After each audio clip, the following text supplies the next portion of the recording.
안녕하세요. 뉴스토마토 시청자 여러분 반갑습니다. 시사 프로그램에 빠진 얼굴과 빠진 목소리를 채우겠습니다. 2030의 시선으로 바라보는 시사 프로그램 요즘 것들의 나라 걱정 진행을 맡은 봉하나입니다.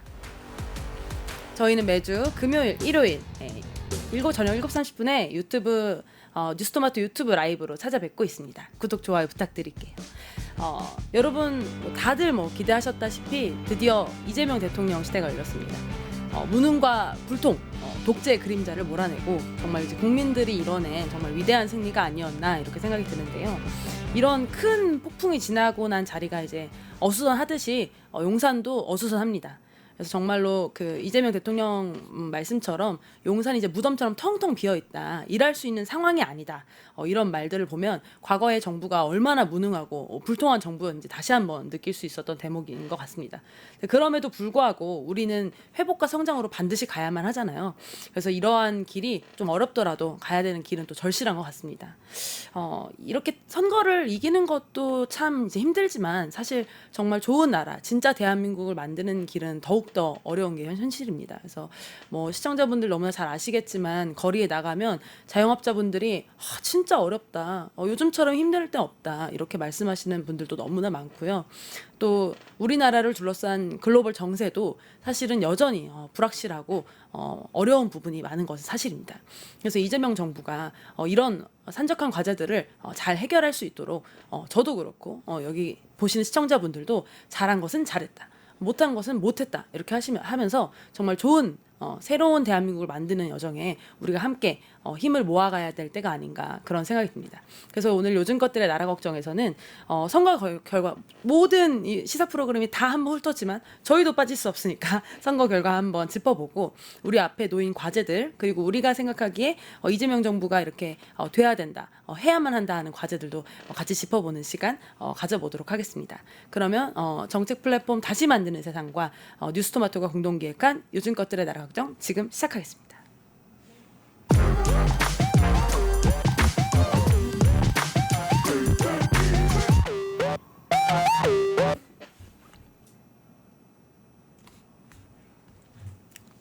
네, 요즘 것들의 나라 걱정 첫 번째 시간이죠. 헛소리 금지구역입니다. 헛소리 금지구역은 정치권의 말장난과 무책임을 아주 조목조목 뽑아보는 그런 시간인데요. 오늘은 김지은 그리고 박준규 두 분과 함께 하겠습니다. 안녕하세요. 안녕하세요. 김지은님부터 자기소개 부탁드리겠습니다. 네, 저는 김지은이고요. 지금은 정당 홍보국에서 일하고 있고 그 전에는 한겨레 신문의 통일문화재단에서 대북 관련 일을 한 4년 반 정도 했습니다. 반갑습니다. 네, 안녕하세요. 한반도 청년 미래 포럼에서 대표를 맡고 있는 박준규입니다. 잘 부탁드립니다. 두 분 약간 텐션이 조금 낮은 올릴까요? 살짝만 끌어올려주시면 네, 너무나 알겠습니다. 좋을 것 같습니다. 드디어 아기다리 고기다리던 6.3 대선이 끝났습니다. 너무나 또 기쁘게도 국민의 승리로 이번에도 이제 이재명 정부가 탄생하게 됐네요. 박수 한번 칠까요? 너무나 좋습니다. 사실 그 이재명 대통령의 당선은 사실 어떤 민주당만의 어떤 승리라고 보기는 어려운 것 같아요. 이 내란 상황이 이제 끝나기를, 그리고 정말 이 윤석열 대통령의 이 말도 안 되는 국정들이 끝나기를 바랬던 여러 국민들의 소망이 아니었나 싶은데요. 사실 그렇기 때문에 이제 기존에 우리가 이 선거를 바라보면서 이제 많은 예측들을 했었잖아요. 이번 선거 이런 말도 안 되는 계엄을 한 이 내란 세력들로 인해서 이루어진 선거기 때문에 필압승이다. 이건 질 수가 없다. 이런 이제 평들도 있었고요. 아니다. 이 극우놈들 무슨 짓을 할지 모른다. 이 놈들 무슨 짓을 할지 모른다. 끝까지 긴장을 놓치지 말아야 된다. 이런 평들이 있었는데요. 결과적으로 받아든 성적표는 사실은 이제 그간의 예측들을 전반적으로 좀 빗나가는 어떤 그런 예측들이 아니었나 싶은데요. 이번 6.3 대선 결과 어떻게 보셨어요? 저는 그 결과를 보고 저도 한 50%는 넘지 않을까 생각했는데 생각보다 좀 낮은 득표율 보고서는 아직 그 이재명 지금 현 대통령이죠. 대통령에 대한 좀 의심과 보류의 표가 좀 많지 않았나 싶고 이 임기 기간이 좀 이제 경제 살리기 이제 올인하시고 하면서 좀 통합의 대통령으로 나아가라는 메시지도 좀 주지 않았나 이렇게 했던 결과였던 것 같습니다. 맞습니다. 그래서 사실 지난 대통령 선거 때는 네. 사실은 0.7% 정말 맞아요. 이제 안타까운 표차로 사실은 이제 윤석열 씨가 대통령 되는 모습을 우리가 바라볼 수밖에 없었는데요. 이번에는 그래도 좀 전반적으로 이게 막 큰 표차까지는 아니어도 전 지역에서 그래도 좀 고루고루 그렇죠. 민주당 지지세가 그래도 좀 약진한 모습을 보였는데요. 왜 어떻게 이런 모습 나타날 수 있었을까요? 제가 봤을 때는 전 사실 개인적으로 그런 생각을 했습니다. 국민의힘이 과연 그 선거 기간 때까지 얼마나 만회를 할 수 있을까를 집중적으로 좀 봤던 것 같은데 그 과정에서 너무 잡음이 많았다. 계엄 이후에 네, 선거 기간까지 선거 기간까지의 당내의 잡음이 너무 국민들에게는 왜 저럴까라는 생각이 드는 행보가 많았어서 당연히 저는 민주당이 이길 거라고 생각을 했으나 그래도 약진했던 게 보수 세력이 그거에 대한 위기감을 느끼고 더 집결을 하지 않았나라는 생각을 조금 했었습니다. 지금 화면에 그 제21대 대선 개표 결과 지역 육각형으로 나와 있는 거 사진 한번 틀어주시면 좋을 것 같은데요. 지금 보시면 정말로 이 새빨간 지역들은 이제 대구와 부산 일부를 제외하고는 전반적으로 그래도 이 푸르스름한 기운이 싹 느껴지시죠? 예, 그래서 이 서울에서도 특히 이제 강남, 가평, 서초, 그러니까 흔히 우리가 말하는 이제 강남 쪽 제외하고는 전반적으로 그 당시 이제 이재명 후보가 10% 이상 혹은 5%에서 10% 이상 득표한 이 지역들이 이제 전반적으로 많았다는 걸 보면 사실은 이번 대선은 결국 국민들 대다수가 원하는 사실 이건 단순히 이재명 대통령 만들기 이런 개념이 아니라 이 내란 세력을 척결해야 된다는 큰 의식을 가지고 이번 선거가 치러진 게 아닌가 이런 생각이 듭니다. 근데 이번 선거에서 또 보면은 사실은 너무나 이 내란 세력이 너무 엄혹하다 보니 60%는 기본적으로 넘을 것이다. 아니다. 60% 오바다. 55는 넘는다. 이런 분들도 있었고. 아니다. 그래도 50은 넘는다. 이제 이런 분들이 있었는데 그래도 50은 좀 넘지 못한 결과가 나와서 저 개인적으로는 좀 상당히 아쉽더라고요. 물론 이제 그렇다고 이게 의미 없다, 별로다, 이런 건 전혀 아니지만 그럼에도 불구하고 좀 이렇게 크게 이겼으면 좋았을 텐데라는 아쉬움이 남긴 하는데요. 마지막에 정말 보수가 집결한 것 같아요. 이런 건 어떻게 보세요? 저는 사실 유권자 입장에서 봤을 때는 양쪽 다 리스크라는 거를 서로 네거티브로 가져가는 게 가장 큰 판의 요점이었기 때문에 그런 입장에서는 어느 한쪽으로 쏠리는 건 대한민국의 미래를 봤을 때 오히려 민주주의 차원에서는 조금 다행이지 않았나 싶습니다. 맞아요. 그런 부분도 좀 있죠. 또 이 부분에 또 살펴봐야 될 부분 중에 하나가 이준석 후보가 사실은 초반에는 굉장히 약진할 거라고 15%도 넘을지도 모른다 이랬는데 뚜껑 까보니까는 이제 8%대로 이제 마무리를 했어요. 그래서 사실은 돌풍이 아니라 압도적 새로움이 아니라 압도적 혐오감으로 지금 선거를 마무리하게 됐는데요. 그럼에도 불구하고 2030 이제 남성분들의 표가 상당히 많았다는 점을 이제 부정할 수 없을 것 같습니다. 그래서 그 이준석 2030 남성표 얻었지만 결국 혐오 정치로 묻어졌다. 그 사진 같이 한번 보면요.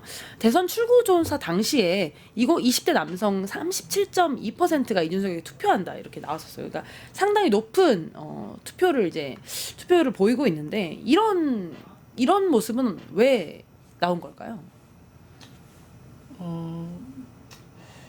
아무래도 조금 2030 친구들이 청년의 미래가 없다 이런 말이 있을 정도로 좀 불안감을 현실에서 많이 느끼고 있고 집값이라든지 취업이나 이런 것들이 이전 민주당 정부에서 여러 가지 청년 정책을 펼칠 때 좀 약간 여러 가지 논란이 있었던 것이 좀 보수화에 기여하는 부분이 있지 않았나 싶긴 하거든요. 그래서 약간 이준석 후보는 좀 젊은 후보기도 하고 2030 이제 지지자들에게 많은 관심과 이제 이끌어 가겠다 이런 포부를 밝혔으니까 조금 그런 면에서 이제 자신들을 대변한 인물로 이준석을 좀 선택하지 않았나 이런 부분이 저는 그렇게 생각합니다. 맞죠. 그래서 2030 입장에서는 어찌됐건 나랑 좀 나이대가 비슷하고 나와서 좀 고군분투한다고 하니 좀 이제 마음도 갔을 것 같고 말씀해주신 대로 2030 남성들 입장에서는 기존의 어떤 정책들이 나를 위한 정책들에 대해서는 좀 무감한 거 아니냐, 나를 대변해주는 사람들 없다 이런 인식을 했기 때문에 또 이준석의 또 표가 또 쏠린 건 아닌가 또 그런 생각이 드네요. 또 어떻게 보셨어요? 제 주변을 봤을 때 생각해 보면요. 사실 가장 크다고 느꼈던 거는 세대 교체에 대한 열망. 그러니까 사실 토론 그 발언 전까지만 해도 구체성 뭐 그런 걸로 네거티브를 가져가기도 했지만 그리고 기성 정치인들에 대한 새로운 도전하는 모습 이런 거에 좀 매력 어필이 됐던 것 같고 또 부수적으로는 그 이준석 후보를 지지했던 남성들 중에서 기존의 그 갈라치기라고 하죠. 남녀 갈라치기에서 나온 극단적인 지지 남성 지지자들도 두루 존재했던 것 같습니다. 네. 그런 부분이 복합적으로 나타나서 이제 예상으로는 15%를 갈 것이다 했지만 마지막 토론 때 그 문제가 됐던 발언 때문에 아마 결과가 이렇게 나오지 않았나 싶습니다. 맞습니다.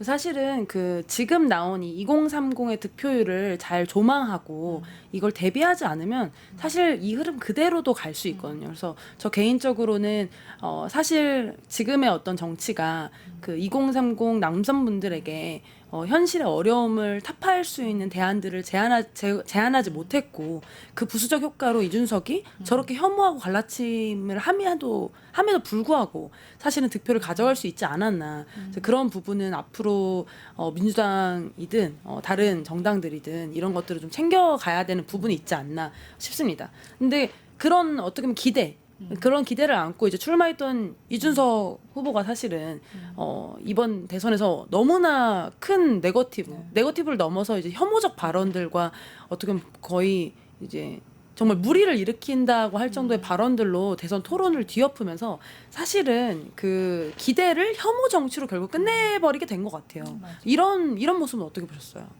제가 그때 그 토론하는 날 그 소통관에서 이준석 후보가 그 단일화 관련해서 기자회견 한 걸 직접 봤었는데요. 그때 이제 지지율이 좀 상승세였어요. 그래서 아무래도 그래서 그런지 이준석 후보가 좀 강한 드라이브가 필요하다 이렇게 생각을 했던 것 같아요.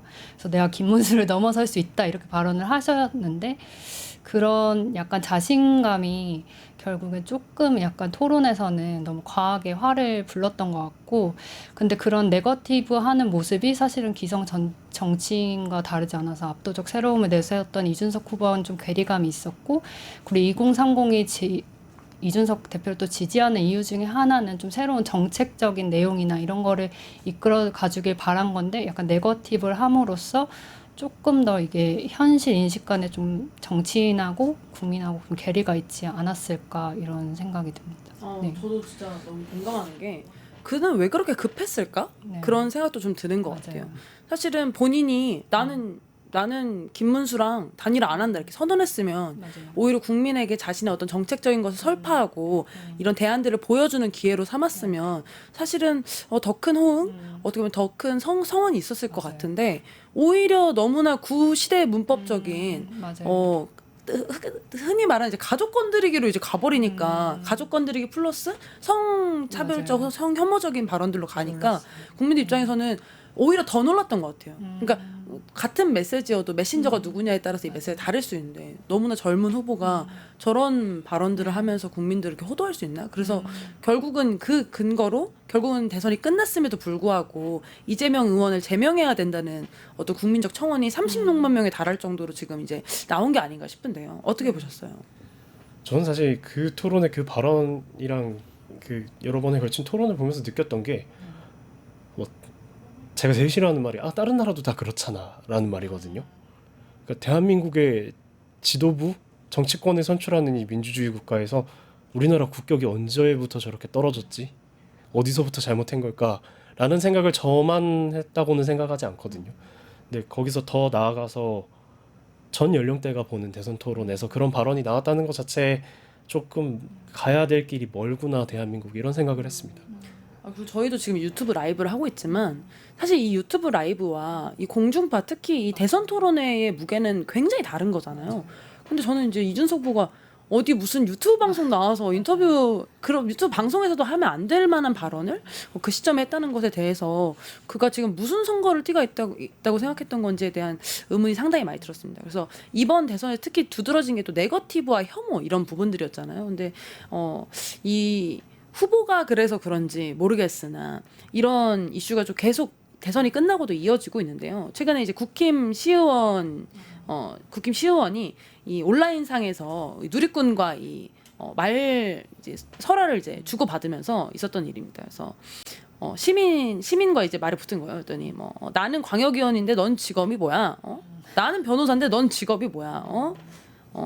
그리고 막 정말 이제 제 입으로 차마 좀 담기도 좀 어려운 얘기지만 어떤 얘기들이 보통 이렇게 있냐면요. 제가 좀 말로 하기가 진짜 좀 어려운데 너는 이제 이렇게 세금도 안 내면서 이런 식으로 하냐? 너는 백수 아니냐? 이런 식으로 말하는 해충이 아니냐? 사실 이런 단어들이 저는 진짜 제가 이 말로도 옮기기 좀 이제 어려울 정도인 이유가 뭐냐면 사실 이런 단어들은 일상에서 쓰지도 않을 뿐더러 이 인터넷상에 쓸 때도 참 저 사람 참 이상한 사람인데 이런 생각이 드는데 저분은 인천시의 흔히 말하는 광역의원이거든요. 선출직 의원이 인터넷 공개된 온라인상에서 저런 대화를 시민들과 나눈다는 게 참 이제 마음이 어려운데 어떻게 보셨어요? 그래서 저는 아까 하나님 말씀하신 것처럼 요즘에 이제 방송이 유튜브로 많이 대체되고 또 공론장이 커뮤니티로 대체되다 보니까 거기서 되게 정말 배설자구 같은 그런 발언들을 이제 정치인들이 이게 온라인과 오프라인을 구별하지 못하고 이게 되게 반응이 호응이 좋은 것들은 사실 되게 자극적인 부분이 많잖아요. 그런 것들을 약간 이게 현실과의 정말 괴리가 있는 거죠. 그런 것들을 조금 이렇게 밖으로 이게 표출되는 게 아닌가. 그래서 좀 우려스러운 부분이 많고 이 사회가 정말 이렇게 좀 어떻게 건강한 사회로 가야 될 때 건강한 토론이 이루어지고 건강한 이제 대화 소통이 있어야 되는 건데 그 정치인부터가 이렇게 언어 사용에 있어서 이런 부분을 한다는 것 자체가 좀 되게 우려스러운 부분이 큰 것 같아요. 맞습니다. 그리고 사실은 어쨌든 그 야당 입장에서 그 여당 입장에서 이게 야당 후보를 부를 때 아주 최소한의 수준이 있잖아요. 상대를 부를 때 뭐 이재명 대표, 이재명 후보 이렇게 불러야 되는 게 너무 당연한 상식적인 일인데 여기 이제 이 시의원이 이제 남긴 이제 글에 보면은 너네 이재명 죽으면 제2의 이재명 만들 썩은 집단이지. 계엄은 하루고 독재는 이틀째네 벌써. 이런 식으로 이제 표현을 하는 거 보면 저는 그러니까 제 생각에는 국힘의 후보로 선출된 공천받아서 나온 사람부터가 지금 굉장히 극우화된 단어들과 내용들로 시민들과 소통하고 설화하고 있다는 걸 보면서 참 이들의 수준은 지금 어디까지 가버린 건가 좀 그런 생각도 드는데 어떻게 보셨어요? 이거에 대해서 사실 저희가 여기서 논의하는 것 자체가 좀 웃기다고 생각해요. 그러니까 어쩌다가 그러니까 직업의식도 없고 사실 사명감도 없는 게 문제가 아니라 이거는 사회생활이 가능한가라는 수준의 어휘와 저거를 공개된 자리에서 이렇게 내비칠 수 있다는 것 자체가 제가 느끼기에는 정치권 인성교육 다시 해야 되고요. 후보 뽑을 때도 공천 줄 때도 인성검증 다시 해야 되고요. 이거에 대해서 문제점을 못 느낀다면 일하시지 말아야죠. 왜냐하면 거시적으로 정당들이 뭐 국가와 민주주의와 국민을 위하고 격식과 통합을 얘기하는데 이 미시적으로 보면 그 내부에서 작용하는 이 모습들이 이 내 나라라 하기 창피할 정도입니다. 내 나라라고 창피하게 할 정도다라는 말이 너무 공감이 가고요. 지금 사실 말씀해 주신 부분 너무 공감 가는 게 인성교육부터 진짜 다시 시켜야 된다. 근데 저는 사실 이건 여야와 상관없는 것 같아요. 제가 느끼기에 정치권 전반의 수준과 품위가 너무나 떨어졌어요. 그래서 이거를 만약에 BBC에서 이 시의원의 이 사건을 보도한다고 한다면 얼굴 나쁘끄러워서 살 수가 있나. 사실 국민들은 K-팝부터 시작해서 K-문화로 전 세계를 휩쓸고 있는데 정치권만은 이렇게 부끄러운 모습을 자꾸 보여서야 되겠나. 솔직히 말하면 BBC가 저희 대선을 이렇게 외국에 외신 보도하는 것도 저는 좀 너무 부끄럽더라고요. 어떻게 보셨어요? 그때 국힘에서 경선할 때 맞나요? 그때도 SNL보다 더 재밌다 이런 약간 이게 좋은 말이 아니잖아요. 그래서 그런 것도 봤을 때 조금 이제 그 정치가 희화화되는 근데 그거가 스스로 만드는 느낌이 되게 큰 것 같고 정말 언어라든지 기본적인 수준이 굉장히 놀라울 지경이기 때문에 조금 그런 부분에 있어서 좀 자각이 필요하지 않을까? 근데 실제로 자각하고 계신지는 잘 모르겠어요. 자정이 되고 있는지도 모르겠고, 맞습니다. 그래서 저희 이런 물론 이제 시청자분들께서는 그렇게 생각할 수도 있을 것 같아요. 아니 진짜 금수만도 못한 놈한테 금수라고 부르는 게 뭔 문제냐 이렇게 생각하실 수도 있는데 물론 이제 그런 시절도 있고 그런 상황도 있고 그런 시점도 있지만 사실은 모든 방송의 모든 이제 어떤 그 발언의 논조가 그런 식으로 흘러가는 것은 사실 우리 모두에게 좀 안 좋은 모습이 아닐까. 정치권이 지향해야 되는 모습은 아니지 않을까라는 좀 생각이 듭니다. 그래서 이런 엄혹한 시절들을 이런 발언하기도 참 어려운 이 상황들을 거쳐서 결국 너무나 다행히도 이재명 정부가 탄생했습니다. 그래서 제가 오늘 방송 직전에 시민분들한테 이재명 정부에게 바라는 게 뭔가요? 라는 이제 인스타그램에 무물이라 무엇이든 물어보세요라는 어떤 기능이 있는데요. 그걸 통해서 이제 여쭤봤는데요. 사진 같이 띄워주시면 좋을 것 같아요. 그래서 이재명 정부가 해야 할 일은 바라는 것도 기대하는 건 뭐세요? 라고 물어보니까 이제 앞으로 여름이 오니까 전국적으로 침수 지역 점검 확실히 해야 된다. 특히 저번에 이제 침수 사건이 있었던 강남 일대 그리고 또 강남 일대 하면 또 생각나는 얘기죠. 고액 체납자가 오늘 뉴스가 나왔는데 그렇게 많대요. 그래서 강남에 있는 고액 체납자들 또 이건 또 이재명 정부니까 더 기대하는 것 같아요. 이런 상습적으로 세금 안 내는 사람들 꼭 잡아다가 심판해야 된다. 이런 말씀도 남겨주셨고요. 다음 넘겨주시면은 이번 대선에도 드러난 부분들인데요. 가짜 뉴스. 선동하는 언론들 강력 대응하는 모습 보고 싶다. 언론 개혁 너무나 필요하다. 이런 말씀도 해주셨고 다음은 이 내란당 해체해야 된다. 내란 종식해야 된다는 말씀도 해주셨고요. 또 이 비정상적으로 학생들을 죽게 만드는 대학 서열화 이거 완화해야 되고 대학 평준화도 해야 된다. 그리고 직업 교육이라든지 이런 것도 해야 된다. 이런 얘기 해주셨어요. 그리고 마지막 또 다음은 정말 중요하죠. 사실은 이전 앞 정부들에서 특히 탄핵당한 정부들에 나온 부분들인데요. 참사 없는 나라. 특히 대형 참사 없는 나라. 그리고 또 최근에도 SPC 사건이 있었듯이 일하다가 죽지 않는 나라. 이런 부분들 바라는 목소리들도 있었고요. 또 요즘 너무 경기가 안 좋다 보니까 서민 경제, 소비 진작, 자영업자 살려주세요. 그리고 미래 청소년의 목소리에도 또 귀 기울여 주세요. 언론 개혁 내란 종 시급합니다. 이런 얘기들 해주셨습니다. 그래서 지금 보신 것처럼 정말 국민분들이 이 국가에 바라는 것들은 사실은 언제나 그렇듯이 좀 명확한 것 같아요. 안전한 나라, 일하다가 죽지 않는 나라, 정말 살다가 그냥 아무 느닷없이 내가 잘못한 일도 아닌데 죽지 않은 나라 이런 것들을 좀 기대하시는 게 아닌가 싶습니다. 두 분께서는 앞으로 이 이재명 정부에게 이재명 정부가 앞으로 해야 할 일 혹은 바라는 거 있으시면 또 어떤 거 있으세요?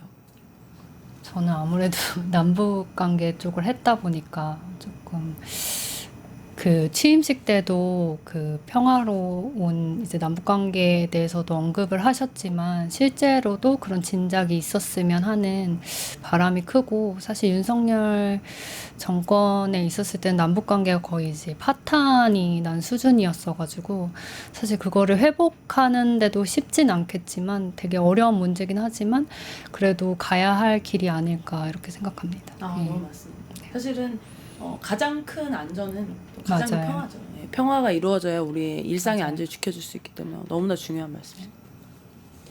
저는 사실 다른 안건들도 다 중요한데요. 일단 국민들이 가장 중요하게 느끼는 민생 해결이 우선적으로 돼야 될 것 같고 제일 장기적으로 걱정되는 건 대선 이후에도 이 갈라져 있는 두 동강 나 있는 양극화 이거에 대해서 조금 이제 취임하시고 초기에 다 잡고 가지 않으면 이게 계속 정치하시는 내내 문제가 되지 않을까 싶어서 이런 부분들은 또 조금 국가 차원에서 국민 통합이 될 수 있도록 어느 정도 주춧돌을 잡고 가야 되지 않을까 싶습니다.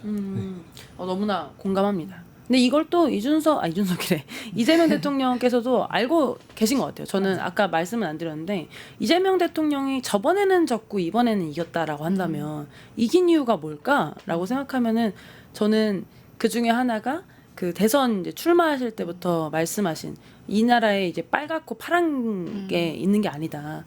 이 나라의 어떤 진짜 대한민국을 만들기 위해서 필요하다면 국민을 위해 필요하다면 무엇이든 쓰는 실용적인 정치가 필요하다. 사실 그게 국민들이 원하는 거고 사실 이게 진짜 통합이잖아요.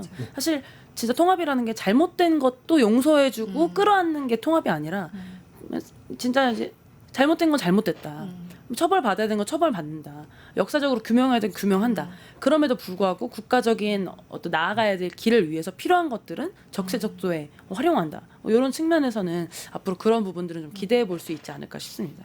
그래서 이재명 대통령의 또 성공, 어떻게 보면 당선의 어떤 또 하나의 키가 저는 좀 일 잘하는 대통령, 유능한 맞아요. 대통령 이런 이미지가 확실히 있었던 것 같아요. 근데 그런 모습이 이제 출근 첫날부터 좀 보여주신 것 같은데요. 사진 같이 보시면 출근도 안 하던 대통령 보다가 이제는 퇴근을 안 해. 그래서 워커홀릭 이 대통령 옆에서 바쁜 참모진들 요런 이제 내용들도 있었는데요.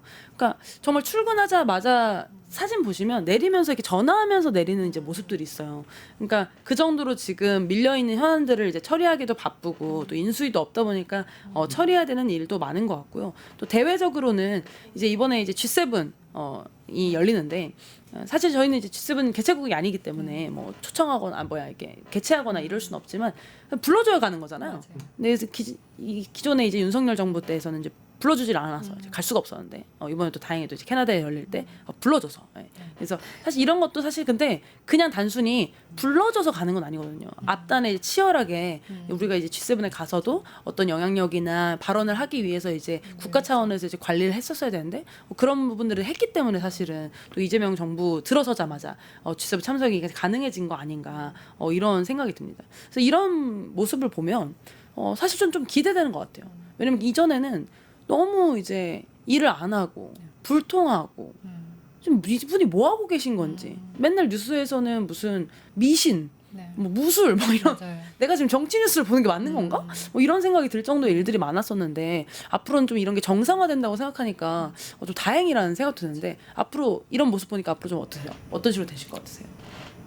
되게 기대가 많이 되는 것 같고 효능감 느낀다 여기 요즘에 유행어처럼 되잖아요. 그래서 투표에 효능감을 느끼시는 국민들도 되게 많은 것 같아요. 뉴스를 보시고 드디어 일을 하는구나 이런 모습도 많이 보이고 그게 이제 아직은 허니문 기간이긴 하지만 그래도 조금 이런 모습을 더 많이 보여주시고 더 성과가 있으면 또 이렇게 이재명 후보에 대해서 좀 의심하시고 약간 잘 모르겠다 하시던 분들도 조금 더 신뢰가 가고 그리고 또 통합의 메시지에도 더 가까이 가지 않을까 싶습니다. 네.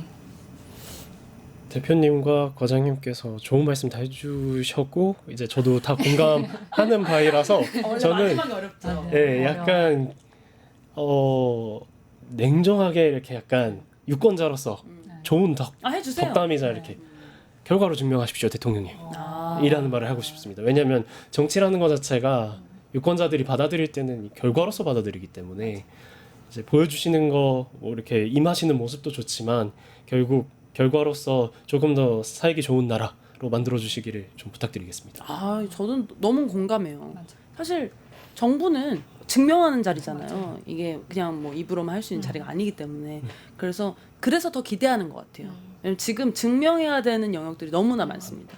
그래서 경제 지표도 지금 너무 안 좋고 대외적인 협상해야 되는 일들도 많기 때문에 이재명 정부가 해야 될 일이 많다. 이런 부분들. 그래서 그런지 사람들이 사실 다른 정권과 조금 다르게 이번 대통령 인사에 정말 관심이 많은 것 같아요. 예. 저는 대통령 인사 이렇게 사람들이 한 명 한 명에 대한 관심이 많은 걸 처음 봤어요. 그래서 아무래도 이런 것들이 국민적 기대를 반영한 게 아닐까 싶은데 어떻게 보세요?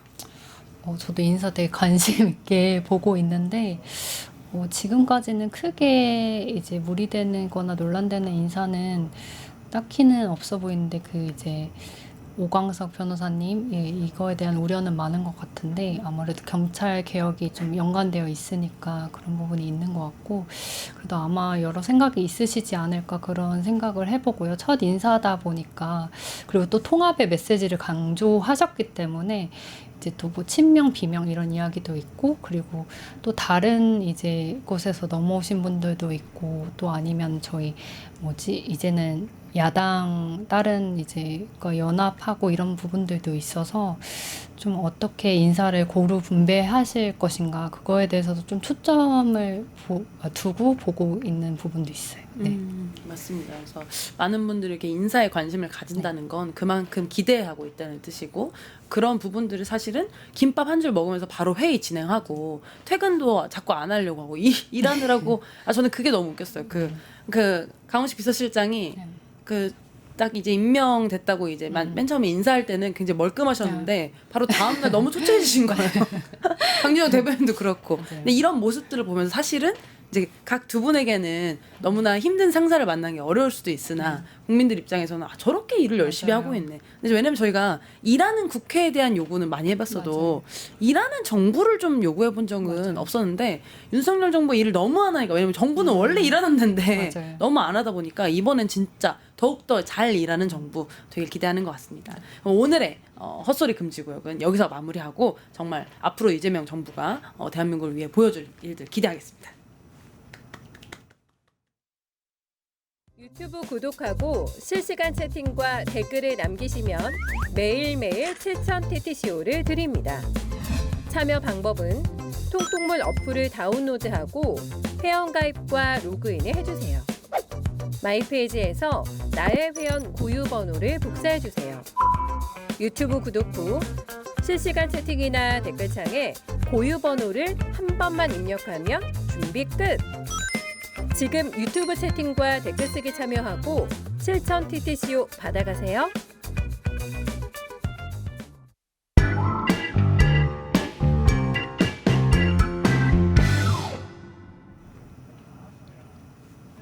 네, 요즘 것들의 나라 걱정. 네, 2부 시작하겠습니다. 오늘의 나라 걱정은 바로 대통령이 국가가 가장 해야 될 일, 안전이죠. 국민의 안전을 가장 챙기는 일 뭘까요? 사실 이 땅에 평화가 있는 일 아니겠습니까? 그래서 오늘은 평화에 대한 얘기. 사실 또 우리나라가 모두 다 아시다시피 분단 국가이지 않겠습니까? 그래서 어떻게 보면 북한과 대한민국 통일과 평화 이건 정말 빠질 수 없는 얘기인데요. 취임을 기념하면서까지는 아니지만 그런 측면에서 오늘 두 분과 함께 얘기 나눠보겠습니다. 김지은, 박준규님 다시 한번 인사드리겠습니다. 안녕하세요. 안녕하세요. 네, 좀 통일 관련해서 좀 더 집중해서 좀 자기소개 한 번 더 부탁드리겠습니다. 통일 관련해서 집중해서 드리면은 저는 한겨레에 있는 통일문화재단에서 이제 뭐 대북 관련 대북 지원이라든지 또 이제 평화 진작 관련해서 포럼과 심포지엄 같은 콘텐츠 사업을 기획하고 운영한 경험이 한 4년 반 정도 있습니다. 네, 안녕하세요. 한반도 청년 미래 포럼의 박준규입니다. 간단하게 한반도 청년 미래 포럼 소개를 드리자면 글로벌 그리고 대한민국에 있는 청년들이 함께 한반도의 미래를 조금 더 합리적으로 그려나가자라고 해서 계속 휴민트 네트워크를 만들어 나가는 중이고요. 저는 개인적으로는 통일부 평화경제특구 위원으로 활동하고 있고 남북 교류협력 지원협회에서 정책자문으로 활동을 하고 있고요. 민주평화통일자문회의 상임위원으로 직무를 수행하면서 통일에 대해서 관심을 갖고 활동하고 있습니다. 감사합니다. 이렇게 사실은 시청자분들 중에서도 통일? 좀 지난 단어 아닌가? 이런 생각하실 것 같아요. 그래서 사실은 저희 또래인 2030 중에 이렇게 통일을 관심을 가지고 활동하시는 분들 요즘 특히 좀 더 만나기 좀 어려운 것 같은데 두 분은 어떻게 이렇게 통일에 좀 관심을 가지게 됐어요? 저는 어렸을 때는 저희가 전쟁을 겪어본 세대는 아니잖아요. 근데 전쟁의 위협은 계속 느꼈다고 생각하거든요. 그래서 미사일 뉴스나 이런 거 보면은 전쟁이 나지 않을까 이러면서 밤을 이렇게 지새우고 했는데 이제 친구들은 되게 무난하더라고요. 근데 저는 되게 예민하게 느꼈던 것 같고 왜 내가 이런 걱정을 해야 될까? 이런 것에서부터 시작해서 되게 관심을 많이 가졌던 것 같고 또 제가 유엔에서 인턴십을 했을 때 그때 또 느낀 거는 이렇게 많은 나라들의 유엔이 갈 수 있는데 나랑 이제 반대편에 있는 북한에는 이렇게 갈 수가 없구나. 유엔도 갈 수 없고 모니터링도 되지 않고 이렇게 지원을 해도 그래서 이게 맞는 걸까? 이런 생각도 들고 거기서 만난 이제 남북 관계 관련하신 분들 만나면 통일을 준비한 사람이 아무도 없다 이렇게 말씀하시는 거예요. 그래서 이렇게 중요한 일을 아무도 준비하고 있지 않다는 게 말이 되나? 그래서 내가 해야겠다 이런 마음으로 이렇게 이 길에 들어서게 된 것 같아요. 네네. 내가 해야겠다. 너무나 큰 너무 좋습니다. 어떻게 준기님은 어떻게 이렇게 통일에 관심 가지게 되셨어요? 이쪽 분야에 활동하는 청년들이 다 비슷한 마음인 것 같습니다. 과장님도 말씀해 주셨지만 이건 누군가는 해야 되는 일이거든요. 하지 않으면 분명히 저희에게 문제가 되건 걸림돌이 되건 저희가 모르는 사이에 분단이 저희에게 침투해 있는 영역이 되게 크다고 느꼈기 때문에 그래서 저는 사실 역사를 전공하면서 나라를 이렇게 둘러봤는데 내가 이번 생에 이렇게 짧게 살면서 뭘 하면 좀 직접적으로 기여를 할 수 있을까 생각을 하다가 한일 관계는 해결돼야 될 게 많지만 어쨌든 물리적으로는 대한민국이 독립을 했고 그래서 북쪽으로 딱 봤더니 여전히 포성 소리가 들리고 말씀해 주신 것처럼 그러다가 또 평화 무드가 됐다가 다시 또 포성 소리가 들리기도 하고 이런 부분들을 해결하지 않으면 우리도 힘들고 우리 다음 세대도 힘들겠다. 그래서 이쪽으로 한번 진로를 잡아보자라고 생각을 했습니다.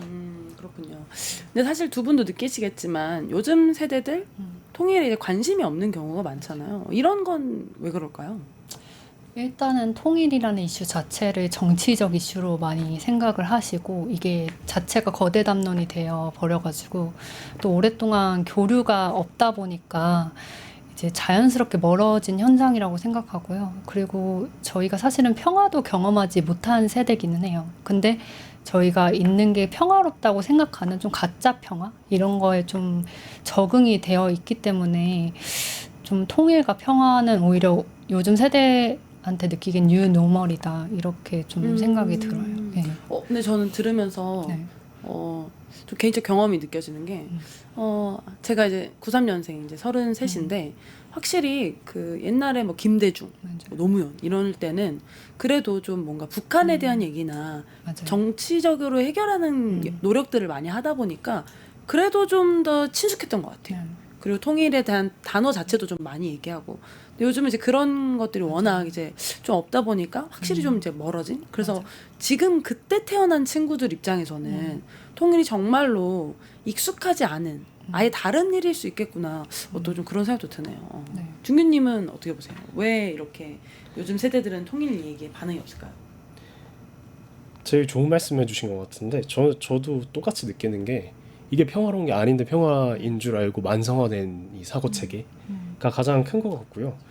그리고 지도부에서 이 통일이나 남북 관계에 대해서 제대로 가르쳐 주질 않습니다. 사실 교육 체계가 됐건 국민 여론이 됐건 다른 분야에 있어서는 공론화도 많이 되고 건강한 논의가 많이 되는 반면에 이런 것들은 지도부에서 조금 뭐라 그럴까 으쌰으쌰를 해줘야 되는데 그런 부분도 없고 그렇다고 이걸 가만히 두는 게 아니라 정쟁의 도구로서 계속 활용되다 보니까 북한에 대한 막연한 반감은 지식이 쌓인 거 없이 계속되는데 세월은 지나고 있고 뭔가 같이 한다 그러면 그래서 불쾌한 거죠.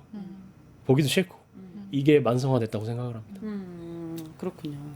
근데 사실 저는 좀 이제 그런 생각도 드는 게 이게 통일이나 평화 이런 얘기를 하면 뭔가 진보 진영에서만 말하는 그런 단어다 이런 어떤 선입견도 좀 있는 것 같아요. 실제로는 좀 어떻게 느끼세요?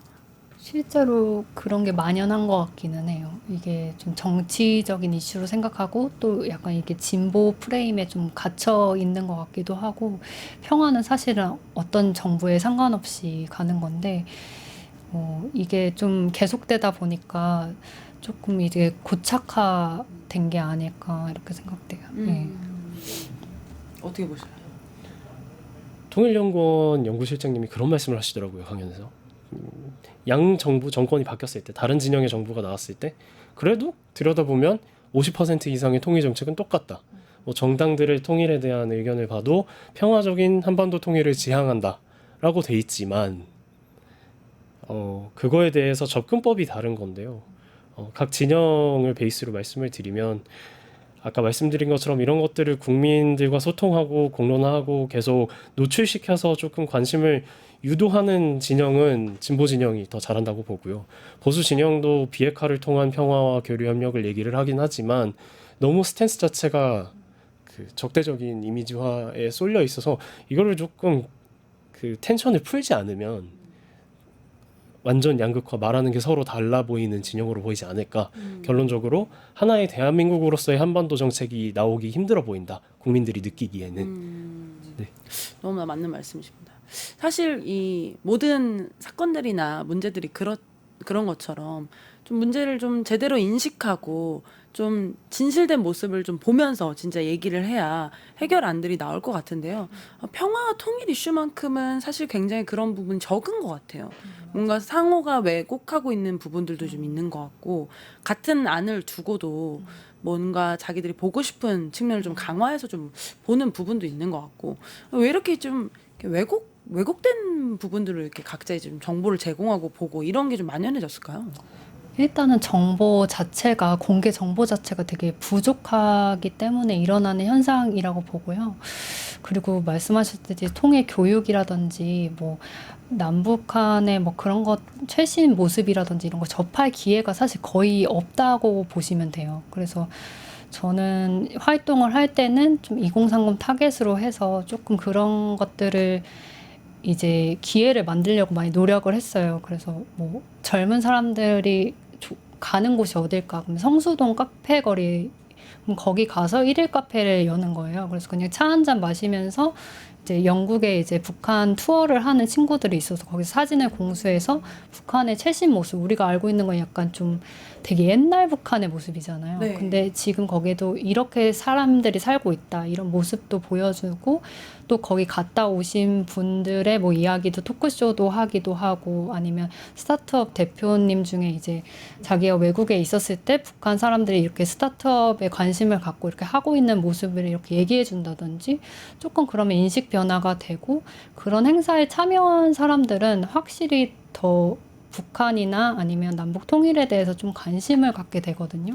그건 제가 여러 이제 실험 같이 뭐 여러 가지 활동을 통해서 확실히 느낀 거는, 그냥 기회가 없고 정보가 없을 뿐이지 그런 걸 접하게 되면 확실히 관심은 가질 수 있다. 이게 근데 대부분 저만 해도 북한에 대한 정보는 네, 정보와 사진 뭐 이런 거는 미사일, 맞아요.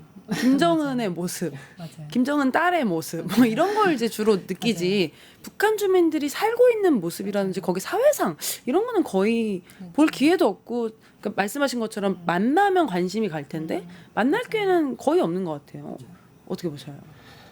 만날 기회가, 제가 제일 안타까워하는 게 이게 내부 통합이 돼서 조금 전략적으로 만날 기회도 만들고 저희가 보호받아야 될 것들은 보호받고 이런 게 유기적으로 좀 하나의 국가 차원에서 이루어졌으면 좋겠는데, 아까 먼저 질문해 주신 질문에 첨언을 하면서 답변을 드리자면, 이 대한민국 정치, 그러니까 왜 정치를 말씀드리냐면, 이 남북 관계는 안보가 걸려 있는 이슈이기 때문에 최종 결정권자들은 다 국가 지도부가 될 수밖에 없거든요.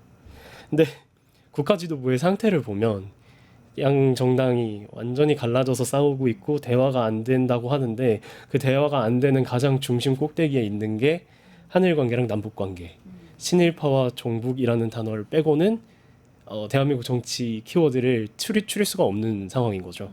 이제 그런 부분이 있다 보니 이 남북이라는 한반도 평화라는 본질에 있어서 조금 이 키워드 자체가 국민들이 인식하는 거에서 본질과는 좀 많이 멀어져 있지 않나라는 생각이 듭니다. 그 원인은 제가 봤을 때 참 마음 아픈데요. 청년 세대가 왜 그런지를 생각해 봤을 때 느낀 점을 말씀을 드리면, 역사가 이게 식민 지배받고 분단되고 전쟁하고 산업화하고 민주화하면서 이 한일이랑 남북에 대한 이 상처가 뭐 굳이 표현하자면 물리적으로는 우리가 독립을 했고 뭐 이렇지만 그 보이지 않는 상처가 아직 마음에 남아있는 거죠. 그런 것들이 계속 전이되면서 대북에 대한 감정들이 아직 이 정치권에 충돌하는 모습을 보면서 나쁘게 막연하게 자리 잡았다라는 생각이 듭니다. 근데 사실 지금은 무관심을 넘어서서 이제는 이 단어나 이 영역들이 좀 갈라치기와 혐오에 다다르지 않았나? 라는 좀 생각이 들어요. 그냥 나 북한 잘 몰라 이게 아니라, 북한에 대한 얘기나 북한 관련된 것만 하나만 얘기해도 저 녀석은 친중, 좌파 뭐 이런 얘기를 하다 보니까, 저는 그런 그 북한 관련 필드에서 일하는 사람이 아님에도 불구하고 그런 얘기를 하는 게 되게 부담스럽다? 맞아요. 예, 그런 좀 느낌이 들더라고요. 실제로 그런 관심을 가지고 계신 입장에서는 좀 어떠세요? 실제로 이제 대북 활동가들이나 연구가들이 좀 힘들어하는 부분 중에 하나가, 그래도 이 척박한 환경에서 뭐 열심히 하고 있는데 그 주변에서도 곱지 않는 시선이 되게 많기 때문에 그런 동력이 되게 부족하다. 우리가 실제로 막 방북을 해서 연구나 이런 걸 할 수 있는 것도 아니고 실제로 할 수 있는 것이 제한적이고 또 할 수 있는 것이 많이 없고 그래도 그 와중에서 이런 것들을 해보려고 하고 사람들 인식을 바꿔보려고 하고 노력은 하는데 이제 주변에서 이렇게 막 뭐만 하면 이제 북한 일단 얘기만 나오면 빨갱이 빨갱이 아니냐 뭐 좌파 아니냐 뭐 사상 검증부터 하고 이렇게 하다 보니까 조금 힘 빠지는 부분이 많은 것 같기는 해요. 예. 근데 저는 좀 그 빨갱이론이 좀 의아하다고 좀 생각했던 맞아요. 게 제 주변에 실제로 북한 관련된 그 업이나 업이라고 표현하면 그러죠. 활동을 하시는 분들 보면 저는 이제 교회 분들을 진짜 많이 봤어요. 맞아요. 그래서 이제 맞아요. 탈북을 맞아요. 시키기 탈북을 위해서 이제 노력하시는 분들을 네. 봤는데 그들은 빨갱인가? 그런 아예 맞아요. 맥락이 맞지 않잖아요. 맞아요. 그 체제에 있는 안타까운 분들을 이제 그 안에서 이제 할 수 있는 영역이 없으니까 밖으로 빼내는 일을 하는데 이들을 빨갱이라고 부르는 거는 정말 이해도가 좀 낮은 부분이기도 하다. 그러니까 이게 얼마나 이만큼 정쟁화된 부분이 있는가 좀 그런 생각이 좀 많이 드는 것 같아요. 근데 결국은 이제 현상으로만 따져보면 어찌됐건 이런 안타까운 부분이 있다는 건 현실이니까. 그래서 청년분들이 많이 이제 북한, 뭐 통일, 평화 이런 거에서 좀 굉장히 많이 멀어진 상황인데 이런 것들을 좀 해결하려면 좀 어떤 식의 어떤 노력들이 좀 필요할까요? 일단은 주변에 보신 평화 통일 얘기하시는 분이 거의 없을 거예요. 그 일상에서 존재하지 않다고 생각하기 때문에 되게 멀어지는 부분이 많은데 근데 사실 저희가 계엄을 경험했잖아요. 사실 그런 일이 일어날 거라고 2025년에 2024년에 그렇게 생각을 못했기 때문에 사실 통일이라는 것도 우리가 원하든 원하지 않든 우리한테 닥칠 수 있는 미래라는 생각이 항상 있어야 되고 준비가 필요하다고 생각하거든요.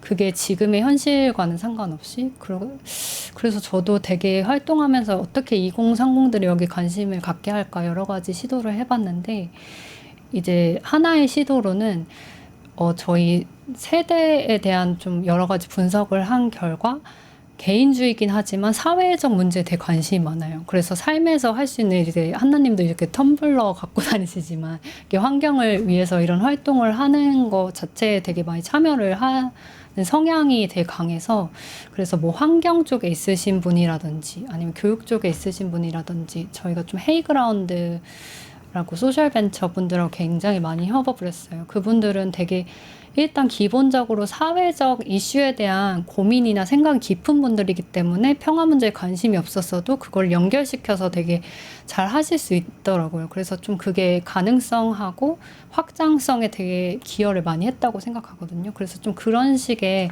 좀 새로운 접근이라든지 또 세대에 대한 세대 감수성에 대한 좀 이해 이런 것들이 되게 사실은 남북관계 하는 데 있어서 되게 부족하거든요. 근데 그런 부분에 좀 신경 쓰면 좀 자연스럽게 그런 것들이 이루어지지 않을까 이런 생각이 듭니다. 저희 사진 하나 같이 보여주면 좋을 것 같은데 MZ세대의 관심사를 평화 공론장으로 끌어들여라 이런 사진인데요. 사실 말씀해 주신 것처럼 기존의 어떤 평화, 통일 교육 이런 거는 저는 좀 약간 재미없다? 네. 약간 그런 느낌을 좀 많이 맞아요. 받았던 것 같아요. 근데 지금 보는 사진은 기존의 어떤 느낌과 좀 다른 것 같은데 저건 어떤 건가요? 저는 일단은 저기 저를 보면서. MG파콘이라고 시즌 2까지 진행했던 사업인데 저는 이제 남북관계 처음 들어가서 느낀 점이 북한에 가보신 분들도 되게 오래되신 거예요. 그리고 전문가라고 하시는 분들도 되게 오래되시고 몇 명 안 되고 항상 똑같은 분이 나오시는 거예요. 그래서 이래서는 발전이 없다. 그래서 이거 그리고 평화 문제는 모두가 얘기하는 문제지 전문가만 얘기해서는 미래가 없다. 이렇게 생각해서 MG파코는 일반 다양한 뭐 마케터도 나오시고 뭐 로봇 학자도 나오시고 저렇게 스트릿 우먼 파이터의 크루분들도 나오시고 되게 다양한 분들 섭외했거든요. 근데 저분들이 처음에는 섭외 받으시고 나 평화 통일 아무것도 모르는데 뭘 얘기하라는 거냐. 그 처음에는 되게 당황하시고 거절하시고 하셨는데 근데 막상 하시다 보면은 되게 뭐 남북한 만나서 뭐 그러면 내가 만약에 통일되면 북한에서 뭐 아파트 살 수 있는 거예요?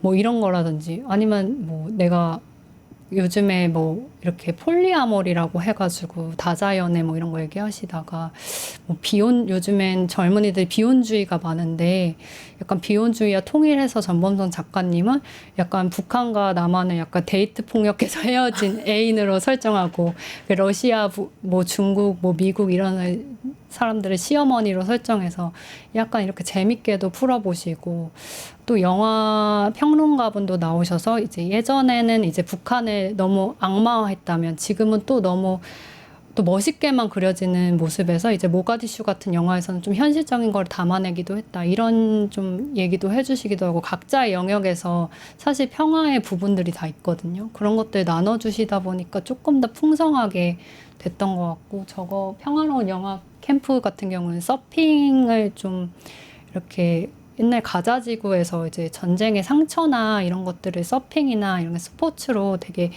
완화시키는 그런 활동들이 있어가지고 이제 저희는 고성 접경 지역에 가서 이제 저 너머에 보이는 땅을 보면서 약간 하루 종일 또 견학을 했으니까 그럼 좀 남다르게 생각이 되거든요. 그래서 그런 활동들을 좀 많이 하면서 좀 관심을 갖고 좀 새롭게 이렇게 만들어가 보자 이런 얘기를 많이 했던 것 같아요. 네. 저는 되게 방금 말씀해주신 거에서 되게 마음에 와닿던 게 사실은 그 평화와 통일은 전문가 맞아요. 몇몇이 얘기해서는 이룰 수 네. 없는 영역이잖아요. 사실 대부분 나라들의 통일 과정을 봐도 국민적인 어떤 공감대, 국민적인 어떤 노력이 없이는 불가능한 영역들이 많은데 사실 저런 그 말씀해주신 저런 행사나 노력들이 어떤 2030의 어떤 평화에 대한 마음을 또 깨울 수 있으면 그런 거야말로 진짜 평화로 가는 진짜 평화로 가는 어떤 방향이 아닐까 그런 생각이 드는데 중계님은 어떻게 하면 이런 그 2030이 잃은 네. 어떤 이런 평화에 대한 생각들 다시 깨울 수 있다고 생각하세요? 좀 지극히 현실적인 관점에서 말씀드리고 싶은데요. 이제 가장 기초적으로 필요한 말씀은 과장님께서 해주셔서 일단 정치권에 계신 분들한테 반성하셔야 된다라는 말씀을 드리고 싶은 게 이게 분단의 침투 중 하나인 것 같아요. 우리가 모르는 정치권에서 계속 정쟁의 어젠다로 프레임을 뒤집어 씌우셔서 이거에 대해서 거부감이 생긴 거는 정치권이 반성을 하셔야 되고 그래서 시스템이 고장나 버렸어요. 이게 문제가 그냥 프레임으로 싸워서 뭐 끝나면 상관이 없는데 이게 시스템에까지 영향을 줘요. 학자분들이 정권 눈치 보시죠. 그리고 공무원분들도 정부 눈치 보세요. 이러면 일이 제대로 안 돌아가요. 일이 제대로 안 돌아가다 보면 국민 여론도 망가지고 국민 여론이 망가지면 민주주의 속에서 시스템으로 발현되는 것들이 결국엔 악순환이 돼버리는 이런 구조가 계속 70년간 반복되다 보니 반감이 생겼고 그래서 과감하게 말씀드리고 싶은 건 세대 교체하셔야 된다. 특히 남북 분야는.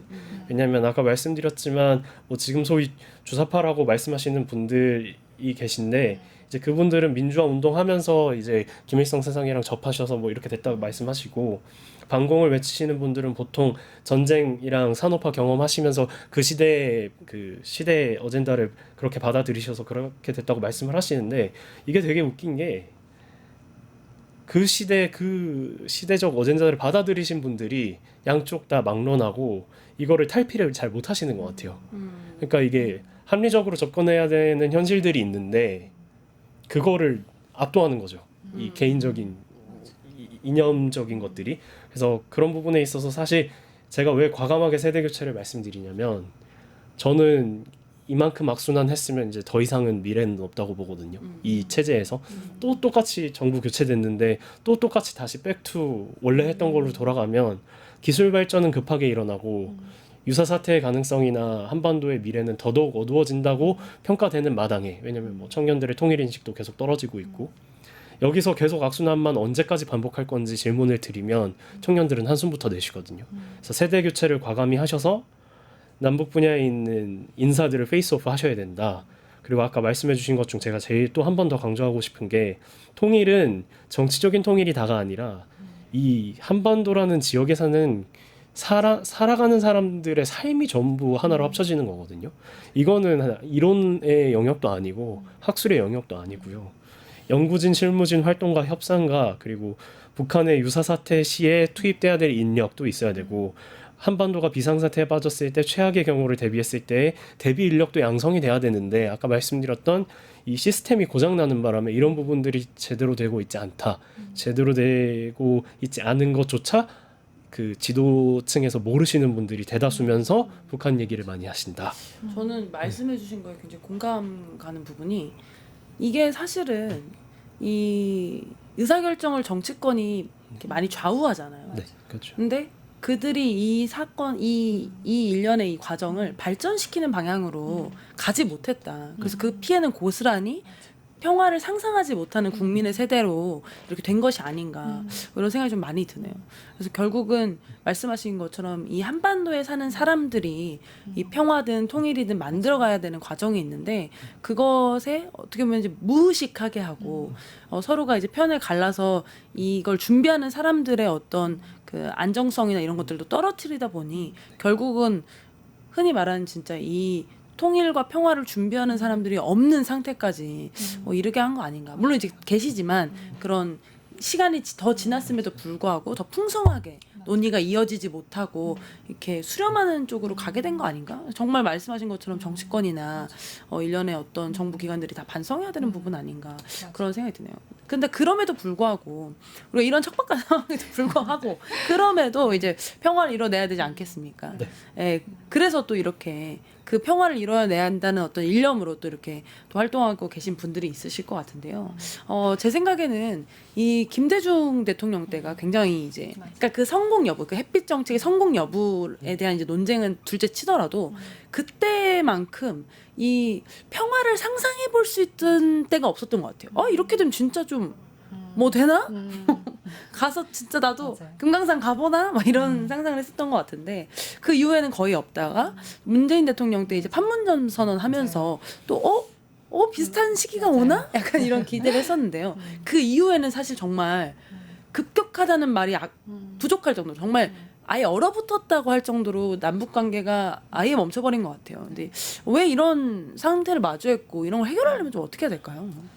사실 판문점 선언 같은 거는 되게 저희 시대에 진짜 평화에 유의미한 뭔가 메시지를 줬던 사건이었는데 막 실제로 뭐 이재용 회장이라든지 지코가 평양냉면 먹고 이런 장면은 사실 우리 세대한테 되게 현실감으로 느껴지거든요. 그래서 되게 중요한 역할을 했다고 보는데 이제 우호적이지 않은 국제 환경이라든지 또 국내 정치력의 한계라든지 이런 것들이 좀 많이 작용했던 것 같고 이게 판문점 선언이 좀 잘 이루어지고 이게 좀 더 준비가 된 상태에서 됐었다면 조금 더 진전이 있지 않았을까 하는 기대도 있긴 한데 이제 앞으로 이제 새로운 정부에서 그걸 이어나가서 조금 기대할 만한 이제 이벤트로 끝나는 것이 아니라 조금 현실적인 진전이 있으면 좋지 않을까 그렇게 생각합니다.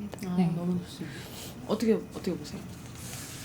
아까 청년 세대가 이쪽 분야에 관심을 가지려면 어떻게 해야 되냐 했을 때 또 세대 교체 다음으로 말씀드리고 싶었던 게 이쪽 분야 생태계 구축이거든요. 그러니까 먹거리가 있어야 돈을 벌고 생계 유지를 하는데 이런 분야가 아예 없어져 버리고 진공 상태라고 표현을 하거든요. 같이 경험하셔서 너무 잘 아시겠지만 생태계 구축이 되려면 아까 말씀드렸던 것처럼 다각적인 접근이 필요하다는 말씀 드리고 싶고요.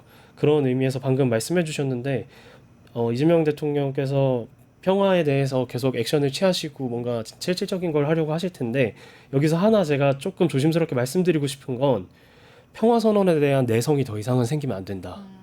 그러니까 말만 하고 끝내면 안 돼요. 네, 세러머니로 끝나면 안 되고 진짜 피부로 느낄 수 있는 접촉이 있거나 조금 더 김대중 대통령 때보다 더 한 발 나아간 뭔가가 있어야지 아까 말씀드렸던 것처럼 결과적으로 국민들이 느끼기에 금강산에 직접 가보거나 이런 것들이 있어야지 악수하고 끝나는 거는 오히려 나쁜 결과로 나타날 수 있기 때문에 그 부분은 조금 이쪽 분야에서 조심해야겠다라는 생각이 들고 있습니다. 또 사실 이재명 대통령이 경기도 지사 할 때도 이 부분에 굉장히 관심이 많았어요. 이제 대북이나 평화에 대한 물론 뭐 지금 뭐 재판 이런 거 있다고 하지만 그렇게 별개로 사실 굉장히 중요한 일이잖아요. 경기도 차원에서도 접경을 마주하고 있는 지자체들이 있기 때문에 굉장히 적극적으로 했었던 부분들이 있는데 이번에 이제 임기하실 때도 말씀하신 것처럼 어떤 세레모니적인 것을 넘어선 사실 국민들이 좀 원하는 것 중에 하나가 옛날에 우리 개성공단 할 때 한국에 있는 어떤 기업체들은 또 가서 또 경제적 이득을 보고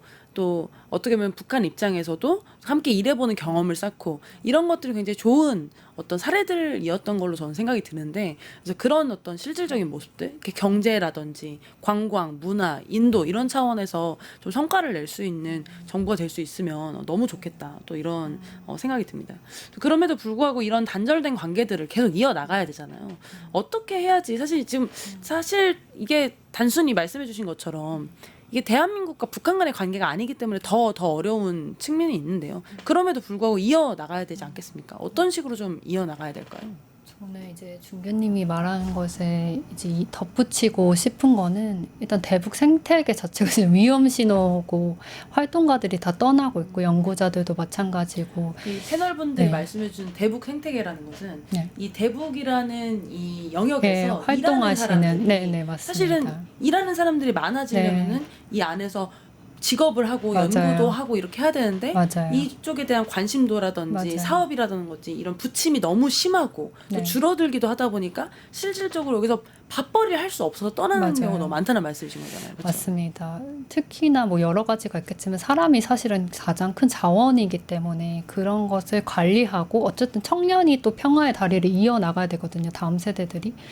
근데 그런 면에 있어서 굉장히 잘 안 되고 있고 사실 준규님 같은 분은 되게 귀한 분들이고 계속 활동을 하고 계시잖아요. 근데 제 주변의 활동가들은 지금 다 많이 떠난 상태예요. 거의 전멸된 상태인데 그래서 이런 대북 생태계를 계속 지속하기 위해서 제가 뭐 통일부 장관하고 2030 활동가들하고 한 2차례 정도 그렇게 만남을 한 적이 있었어요. 그런 걸 기획하고 했었는데 사실 그것도 되게 지속되지 못하고 정권이 바뀌니까 또 근데 그런 거를 기획할 때 그런 말도 또 근데 같은 내부에서 아니 왜 2030에게만 그런 기회를 주냐 이런 또 내부의 그런 견제 비판도 있었거든요. 그런 것들이 되게 좀 안타까운 좀 부분이 많고 그래도 그때 정책적 지원 중에 이인영 장관 시절에 약간 청년 인턴제와 같은 그런 좋은 제도들이 있었어요. 그래서 청년들이 이제 일자리도 경험하고 그리고 그러면서 대북 문제에도 관심을 자연스럽게 갖게끔 하는 활동이었는데 그것도 되게 단기로 끝나버리고 그런 것들이 많아서 되게 좋은 정책들도 잘 살리지 못하고 또 대북 그 지속성도 유지되지 못해서 되게 안타까운 부분이고 이런 부분들도 좀 새 정부에서 좀 신경 쓰면 좋지 않을까 생각됩니다. 네. 너무나 맞는 말씀이십니다. 그래서 결국은 이런 교류를 네. 말씀하신 것처럼 이 정부 차원에서든 행정부 차원에서든 이제 꾸준히 이어나가야 될 것 같은데요.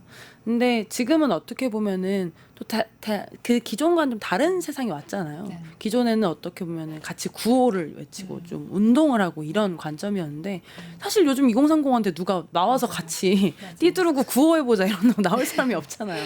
그럼 결국은 새로운 방식으로의 어떤 접근이 필요한 어떤 시대인 것 같은데요. 앞으로의 어떤 통일과 평화 이런 것들을 만들어가는 관점은 어떤 식으로 좀 전략을 세우고 어떤 방식을 좀 해봐야 될까요? 어떻게 생각하셔요? 저 계속 이렇게 반복되는 어젠다 같은데요. 세대 교체가 왜 필요하냐면요. 통일운동 가까이서 보시면 과장님 많이 보셨겠지만요. 여전히 서명운동 하시고요. 여전히 피켓 들고 소리치시고요. 이거 오히려 청년들의 통일인식을 삭감시킵니다. 그래서 느꼈던 것들이 제가 지속해서 말씀을 드리는 게 권한이 있는 생계 유지를 할 수 있는 직책들을 국가의 존속과 미래가 달린 이 안건에 대해서 대한민국이 여전히 컨트롤 타워가 따로 형성이 돼서 물론 통일부라는 기관이 있지만 사실 뭐 과장님도 아시겠지만 통일부가 정부 바뀔 때마다 계속 엎치락뒤치락해서 많이들 힘들어 하시거든요. 그래서 조금 흔들리지 않는 센터 포인트가 있어야 된다라고 그게 가장 최우선인 것 같습니다. CPR라는 게. 너무나 맞는 말씀이시네요. 또 저는 그때 토론회 때도 말씀드렸었지만 저는 뭐 외교나 이런 부분에 있어서는 사실 굉장히 어렵고 복잡한 부분이 많고 지금 당장 저희가 할 수 있는 거를 생각해 보면 일단은 첫 번째로는 제가 콘텐츠 기획을 하다 보니까 요즘 같은 시대에 정말 딱 적합한 이제 OTT라든지 뭐 그런 시대가 왔고 우리가 되게 잘할 수 있고 K문화 강국이 됐잖아요. 근데 그런 것들을 좀 이제 북한이나 평화의 콘텐츠를 녹여서 그런 것들을 만들어서 좀 평화적인 국제적인 공감을 좀 얻을 수 있지 않을까. 실제로 제가 마지막에 했던 활동인데 이렇게 예산을 받았는데 이제 정부에서 이제 여러 가지 또 일이 있어서 좌절되긴 했지만 페이크 다큐를 하나 만들어 보려고 했었거든요. 그게 방북을 직접은 아니더라도 그러니까 간접적으로 이렇게 방북하려면 이런 과정이 있는데 그런 걸 찍어가지고 약간 좀 재밌게 그런 방북하는 과정이라든지 남북 평화에 대한 내용을 담은 콘텐츠를 한번 만들어 보고 싶었어요. 제가 판문점 선언을 봤을 때 그때 되게 여러 가지 뉴스에서 장면들이 되게 저는 인상 깊은 장면들이 많았거든요. 그런 것처럼 약간 재밌게 콘텐츠를 만들면 국제적으로도 자연스럽게 이제 한 번 더 통일해야 되는 거 아니야? 평화의 바람 불어야 되는 거 아니야? 이런 지지도 자연스럽게 얻을 수 있고 그리고 국내 이제 2030 친구들도 그런 거에 되게 가깝다 보니까 더 쉽게 그거를 체화하고 받아들일 수 있지 않을까? 그래서 저는 좀 그런 콘텐츠적인 측면에서 그런 걸 한번 만들어 보면 어떨까 이런 생각이 항상 마음에 있긴 있어요. 예.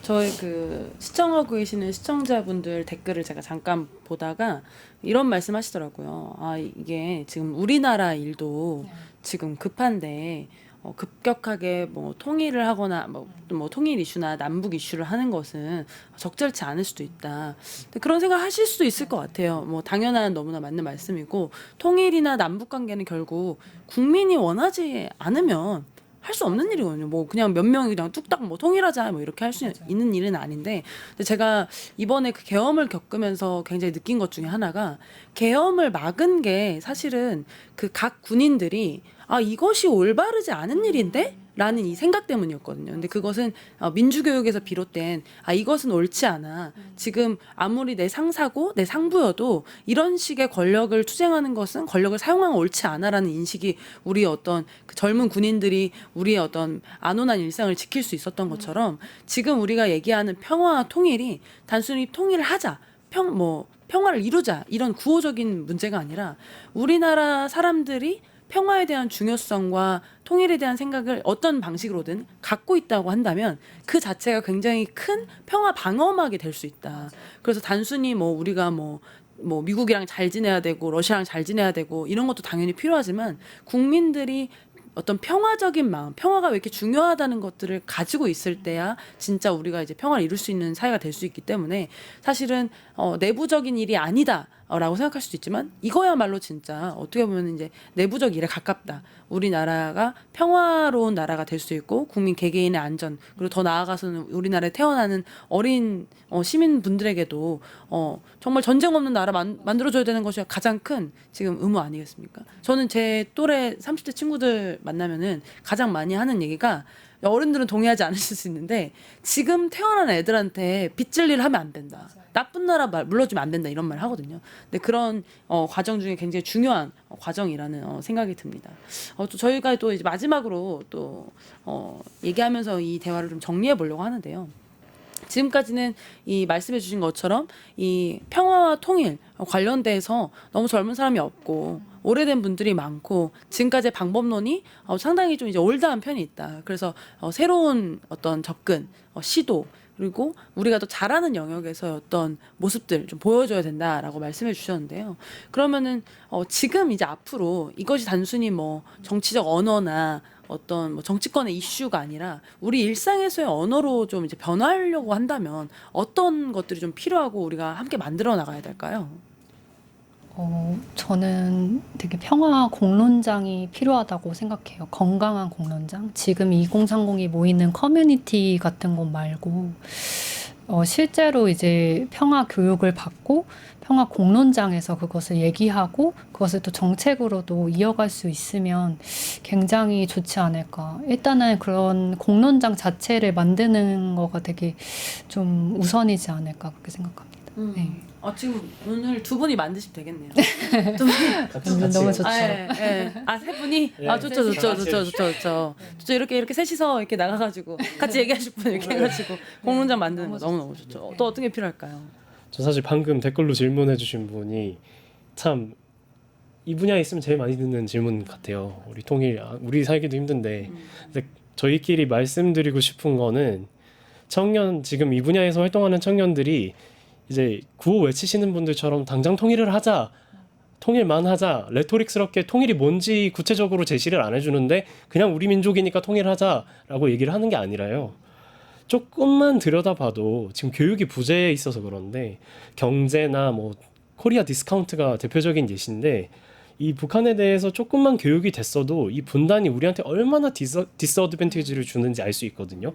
그래서 저희가 말하는 게 통일은 유사 사태나 최악의 경우가 왔을 때 가장 최선의 평화적인 방법을 이용해서 우리가 대비를 하자라는 것이고 장기적인 목표로 두자는 것이고 적어도 최악의 상황이 왔을 때 한반도에서 그거에 대해서 우리가 대비할 수 있는 준비가 돼야 되는 거를 말씀을 드리는 건데 이게 마치 이제까지에 들으셨던 것처럼 통일하자 그러면 지금 당장 통일하자라고 생각을 하시는 것 같아요. 근데 그게 아니라 사실 아까 말씀해 주신 것처럼 저희가 평화를 가진 적이 없는데 지금 현 상황 유지가 평화라고 생각을 하시는 것 같아요. 근데 역사에서 경험하셨고 대한민국이 역사에 그 누구보다 민감한 사람들이거든요. 역사 얘기 나오면 누구든지 피가 끓잖아요. 근데 이런 악순환을 반복하면 안 되는데도 저희끼리 그런 얘기를 해요. 오늘 저녁에 미사일이 우리 머리 위로 날아가도 키오스크로 커피 주문하고 있을 거다 우린.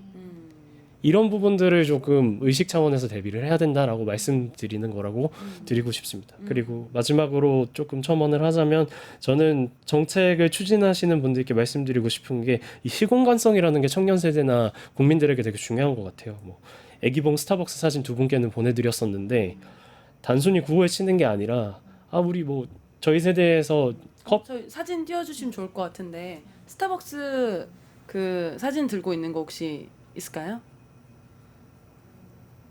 없다면 이게 네. 어떤 사진이냐면 어디서 찍으신 거죠? 네, 한번 그 청취자분들께 추천드립니다. 애기봉 평화생태공원이라고 문재인 대통령 때 재구성된 곳이거든요. 강화도랑 김포 사이에 있는데 북한을 내려다보면서 스타벅스를 마실 수 있어서 이제 유명해져서 동시간대 4,000명까지 몰리셨다고. 와. 그리고 외국인 관광객도 2.5배 증가했다고 하더라고요. 이런 부분을 봤을 때 조금 신세대적 차원에서 접근을 해야 되지 않나. 그래서 제가 느꼈던 게 외국인 친구들 만나면 크래시 랜딩 온 유라고 크래시 랜딩 온 유? 그 뭔지 아시나요? 몰라요. 사랑의 불시착이거든요. 근데 그 리정혁이랑 그 같이 손예진이랑 피아노 쳤던 곳이 되게 관광 명소가 됐대요.